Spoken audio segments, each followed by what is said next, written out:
Hello everyone, কেমন আছো তোমরা সকলে? আশা করছি সকলে খুব ভালো আছো, সুস্থ আছো। তোমাদের জন্য বড় ব্রেকিং আপডেট। কি বিষয়ে আপডেটটা আমি বলে দিই।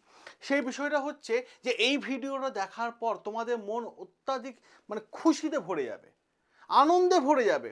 যারা ফৌজিতে চাকরি করতে চাইছো, যারা প্যারামিলিটারি চাকরি করতে যাচ্ছ, তাদের জন্য অত্যন্ত সুখবর, কারণ তোমাদের স্বপ্ন সত্যি হতে চলেছে। কারণ সিআরপিএফ রিক্রুটমেন্ট নোটিফিকেশন 2026 জারি করে দিয়েছে। আর এই ভিডিওতে আমরা সেই রিক্রুটমেন্টে A to Z, হ্যাঁ A to Z তথ্য আমি তোমাদের সামনে এক এক করে দিতে থাকবো।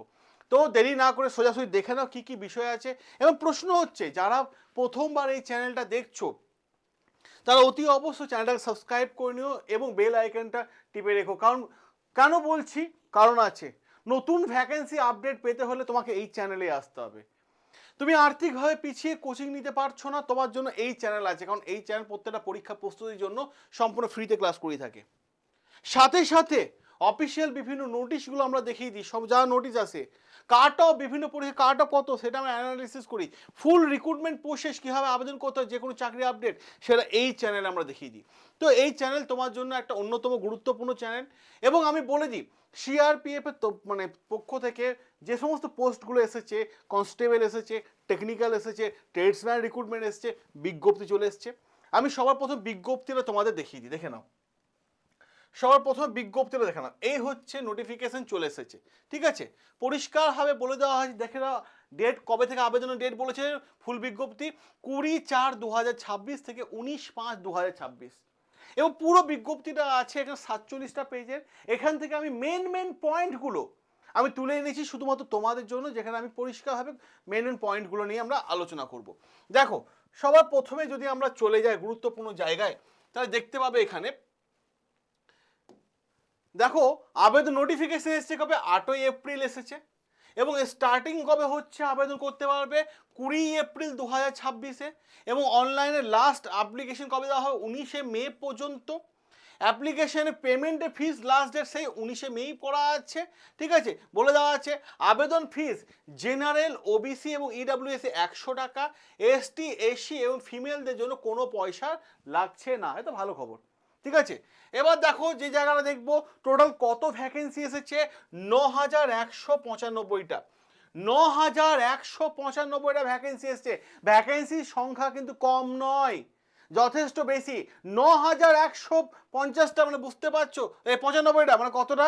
এবার দেখো এজ বলে দিয়েছে, দেখো ড্রাইভারদের জন্য এজ বলে দিয়েছে 21 থেকে 27 বছরের মধ্যে। এবং আদার্স পোস্টের জন্য এজ বলে যে 18 থেকে 23-এর মধ্যে। এবার তোমাদের মাথায় স্বাভাবিকভাবে প্রশ্ন হবে, স্যার বয়সের কি কোনো ছাড় আছে? হ্যাঁ আছে। যারা এসটি, এসসি আছো তাদের বয়সের ছাড় হচ্ছে 5 বছর। আর যারা ওবিসি আছো তাদের বয়সের ছাড় হচ্ছে 3 বছর। অতএব বয়সে কিন্তু ছাড় সুন্দরভাবে দেওয়া আছে, সুন্দরভাবে বয়সে ছাড় দেওয়া আছে, তাহলে চিন্তা করো না। আচ্ছা, রেলের গ্রুপ ডি এই বছর পরীক্ষায় কারা কারা দিতে চাইছো, তোমাদের জন্য সুবর্ণ সুযোগ আছে। কি বিষয় দেখো, আমি তোমাদের বলে দিই, টেস্ট সিরিজ হচ্ছে ইম্পর্টেন্ট। যত টেস্ট সিরিজ দেবে, যত টেস্ট সিরিজে অ্যাটেম্প্ট করবে, ততই তোমার প্রিপারেশনটা বুঝতে পারবে যে কোন লেভেলে যাচ্ছে। যারা রেলে টেস্ট সিরিজ নিতে চাইছো, আমাদের কাছে এ ক্লাস টেস্ট সিরিজ আছে, এ ক্লাস 10টা সেট আছে। যারা নিতে চাইছো এই ভিডিও কমেন্ট বক্সে চলে যাও, ওখানে লিঙ্ক দেওয়া আছে, নিয়ে নাও টেস্ট সিরিজ। রেলের গ্রুপ ডি, আবার বলছি রেলের গ্রুপ ডি যারা টেস্ট সিরিজ নিতে চাইছো, এই ভিডিও কমেন্ট সেকশন চলে যাও, ওখানে টেস্ট সিরিজের লিঙ্ক দেওয়া আছে, নিয়ে নাও। ঠিক আছে, এবার দেখো পরিষ্কারভাবে আমি তোমাদের বলে দিই, দেখো কি বলছে সিআরপিএফ রিক্রুটমেন্টে। দেখো মেল এবং ফিমেলদের বলে দিয়েছে, হাইট বলে দিয়েছে কত, মেলদের বলেছে 170 সেন্টিমিটার। ঠিক আছে, এবং চেস্ট বলেছে 80 থেকে 85। ওকে, ফিমেলদের হাইট কত বলেছে, 157 সেন্টিমিটার। ওকে, স্যালারি কত ভাই, সিআরপিএফ এর স্যালারি যথেষ্ট ভালো। ঠিক আছে, দেখে রাখো 69,100 টাকা পার মান্থ। কোন অনুসারে, লেভেল 3। এবং গভর্নমেন্টের চাকরিতে যা যা অ্যালাউন্স দেওয়া আছে সবগুলোই কিন্তু তোমরা পেয়ে যাবে, সবগুলোই পেয়ে যাবে। তাহলে চিন্তার কোনো কারণ নেই, যারা আবেদন করতে চাইছো আবেদন করে দিও। এবার দেখো রিক্রুটমেন্ট প্রসেস কি হয় এদের। রিক্রুটমেন্ট প্রসেস হবে, তোমাকে প্রথমে পিটি নেওয়া হবে, তারপর পিএসটি হবে, ঠিক আছে, তারপর কম্পিউটার বেস টেস্ট হবে, তারপর স্কিল হবে, একটা ট্রেড টেস্ট হবে, স্কিল টেস্ট, তারপর হবে ডকুমেন্ট ভেরিফিকেশন বা মেডিকেল এক্সামিনেশন। যারা আবেদন করতে চাইছো, সুন্দর ভবিষ্যৎ গড়তে চাইছো, তারা অতি অবশ্যই কিন্তু পারলে আবেদনটা করে দিও, অতি অবশ্যই আবেদন করে দিও, সবার প্রথম দিকে আবেদন করো, ঠিক আছে। এবার আমি তোমাদের বলে দিই গুরুত্বপূর্ণ জায়গা, যারা স্বপ্ন পূরণের দিকে এগিয়ে যাচ্ছ তাদের জন্য এইটা কিন্তু ভীষণ গুরুত্বপূর্ণ একটা জায়গা, ভীষণ গুরুত্বপূর্ণ জায়গা। কেন বলছি তার পেছনে অনেকগুলো কাহানি আছে। দেখো, অনেকের স্বপ্ন আছে সিআরপিএফ এর চাকরি করা, তাদের জন্য একটা বড় সুবর্ণ সুযোগ এবং গুরুত্বপূর্ণ জায়গা দেখতে গেলে এই যে সিলেকশন প্রসেস দুটো জায়গা খুব গুরুত্বপূর্ণ।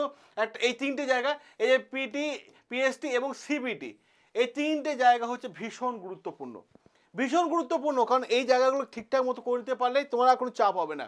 এবার দেখো, এই যে সিবিটি আছে না, কম্পিউটার বেসড টেস্ট, এখানে কি হয়, কোন কোন সাবজেক্ট আছে পরীক্ষা দিতে হবে, যেটা দিতে হবে রিজনিং, সেটা জিকে, সেটা হচ্ছে ম্যাথ এবং সেটা হচ্ছে ইংলিশ। এই চারটে সাবজেক্ট, এই চারটে সাবজেক্ট তুমি নিয়ে পড়াশোনা করোই, কারণ এই চারটে সাবজেক্ট বেসিক্যালি সমস্ত এক্সামে কভার হয়ে যায়।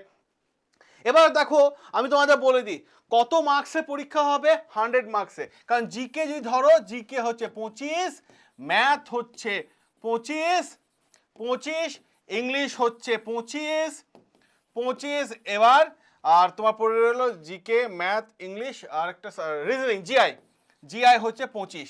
তাহলে তোমাকে দিয়ে দেওয়া হলো 25টা কোশ্চেন, 100 মার্কস, 100 মার্কস। তাহলে সুন্দর সুবর্ণ সুযোগ, সুবর্ণ সুযোগ, পারলে ভাই আবেদন করে দিও প্রথম দিকে, আর কিচ্ছু চাই না, আর কিছু চাই না। তোমাকে সময় দেওয়া হবে 2 ঘন্টা। নেগেটিভ মার্কিং কি আছে? হ্যাঁ, নেগেটিভ মার্কিং আছে 0.25 নেগেটিভ মার্কিং আছে, নেগেটিভ মার্কিং, কোনো অসুবিধা নেই। এবার দেখো, আমি তোমাদের একটা কথা বলে দিই, সেফ স্কোর কত হতে পারে, অনেকে মনে করে তো সেফ স্কোর কত হতে পারে, 50+ সেফ স্কোর মাথায় রাখার চেষ্টা করবে। 50+ থাকলে সেফ স্কোর আরামসে। জেনারেলদের ক্ষেত্রে আমি বলছি, ঠিক আছে, জেনারেলদের আনরিজার্ভ ক্যাটাগরিতে বলছি, 50+ থাকলে মোটামুটি আরামসে সেফ স্কোর আমি বলে দিলাম। এর সাথে সাথে ওবিসি এবং ইডাব্লিউ সেফ স্কোর কত থাকে মোটামুটি, ওবিসিতে বলে দিচ্ছি, ওবিসিতে থাকে মোটামুটি 45 থেকে, ঠিক আছে, 46, আরামসে এরকম মোটামুটি একটা সেফ স্কোর থাকে। এসটিতে সেফ স্কোর কত, এসটিতে সেফ স্কোর হচ্ছে 40, মোটামুটি আশপাশে থাকে। তো যারা আবেদন করতে চাইছো, সুন্দর ভবিষ্যৎ গড়তে চাইছো, বলো ভাই একটাই কথা, পারলে 20 তারিখ থেকে আবেদন করে দিও। সকলে ভালো থেকো, সুস্থ থেকো, সাবস্ক্রাইব করে নিও আমাদের চ্যানেলে, যেখানে প্রত্যেকটা বিষয় তুলে এনে আমি তোমাদের সামনে আলোচনা করে থাকি। দেখা হবে তোমার সাথে আবার একটা নেক্সট আপডেট এবং রেগুলার লাইভ ক্লাসে।